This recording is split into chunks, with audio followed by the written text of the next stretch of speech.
या तो कैसा अभिमान से दूर होकर भी दिल को हमेशा यह एहसास रहता है,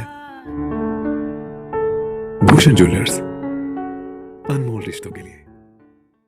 ज़्यादा नहीं मैं कहना चाहता हूं, लेकिन पहली बात है, जितने भी विधेयक सदन में लाए जा रहे हैं, मुझे ऐसा एहसास हो रहा है बहुत जल्दी में लाए जा रहे हैं, बगैर दिमाग को इस्तेमाल किए हुए लाए जा रहे हैं, जिसको एप्लीकेशन ऑफ माइंड कहा जाता है, और बहुत हरेडली लाए जा रहे हैं और इस दृष्टि से लाए जा रहे हैं जिससे कुछ छोटा मोटा राजनीतिक लाभ लेने के लिए लाए जा रहे हैं, ऐसा मुझे एहसास हो रहा है। हो सकता हूँ मैं गलत हूँ, और इसीलिए मैंने इस विधेयक पर काफ़ी चर्चा की है और मैंने चाहा है कि भाई आज हमारे विश्वविद्यालय बहुत वो एक चर्चा में है, और चर्चा का कारण आप जानते हैं कि जो तो हमारे निजी विश्वविद्यालय हैं वहाँ तो करोड़ों करोड़ों की डिग्रियां बिक गई है, और जब वो प्रश्न सदन के सामने आया था तो उस समय भी शिक्षा मंत्री ने ये कहा था कि अभी ये विचाराधीन है, शायद ऐसा नहीं होगा, लेकिन बाद में पता कि करोड़ों करोड़ की डिग्रियां निजी विश्वविद्यालयों से बेची जा रही है। हमारे जो दूसरे विश्वविद्यालय हैं, चाहे केंद्रीय विश्वविद्यालय आपका धर्मशाला के अंदर है, हमारा विश्वविद्यालय जो शिमला के अंदर है, आज देखिए मैं बहुत साफ और क्लियर करना चाहता हूं, जितनी भी नियुक्तियां हो रही हैं वो नियमों को उल्लंघन करके नियुक्तियां हो रही है। ये बहुत दुर्भाग्य है। जो विश्वविद्यालय हमारा जब बना था 1970 में, और उस समय डॉक्टर वाई परमार वो हमारे मुख्यमंत्री साहब थे, और R K. Singh, professor R K. Singh बहुत हाई कैलिबर के थे, शांति स्वरूप डॉक्टर, वो इंडो साइनो उस पर बहुत एक्सपर्ट थे पॉलिटिकल साइंस के। नेहरू साहब ने उनको, जब हमारा विवाद चाइना से हुआ था, उनको बुलाया था। भटनागर अवार्ड विनर्स हमारे विश्वविद्यालय में थे।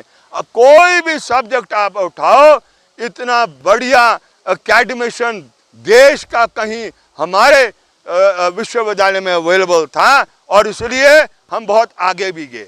कुछ समय ऐसा बीता है जहां हम नियमों को तोड़ दिया है, एकेडमिक्स का हम ख्याल नहीं रख रहे हैं, और इसलिए मेरे लिए बहुत चिंता का विषय था। इसलिए मैंने खुल के चर्चा की है। मैंने कहा है इसको कैसे आप एजुकेशनल सेंट्रिक बना सकते हैं, किस तरीके से इसको डेमोक्रेटाइज कर सकते हैं, किस तरीके से उसको बेहतर बना सकते हैं, उस पर मैंने चर्चा की।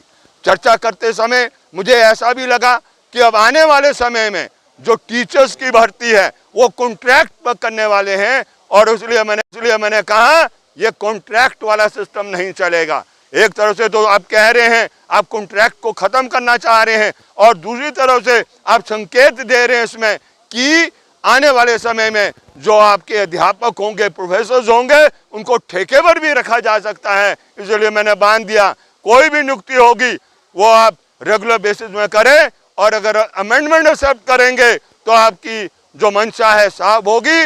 अगर आप रेगुलर बेसिस की अमेंडमेंट को एक्सेप्ट नहीं करेंगे तो आप एक प्रश्न चिन्ह के अंदर होंगे कि आप लोगों के साथ ठगाठोरी कर रहे हैं। इस बात को भी मैंने शामिल किया है।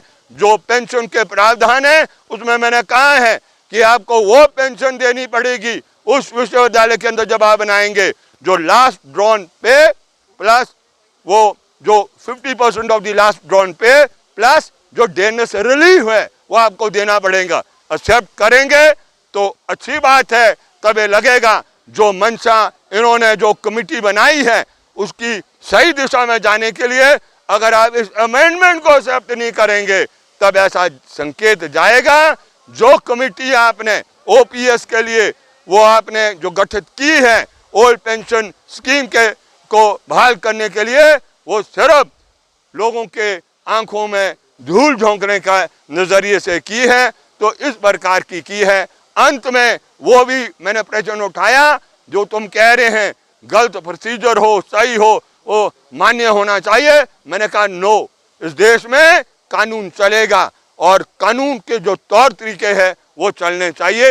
इतनी बात कहकर मैंने अपनी चर्चा इस पर की है।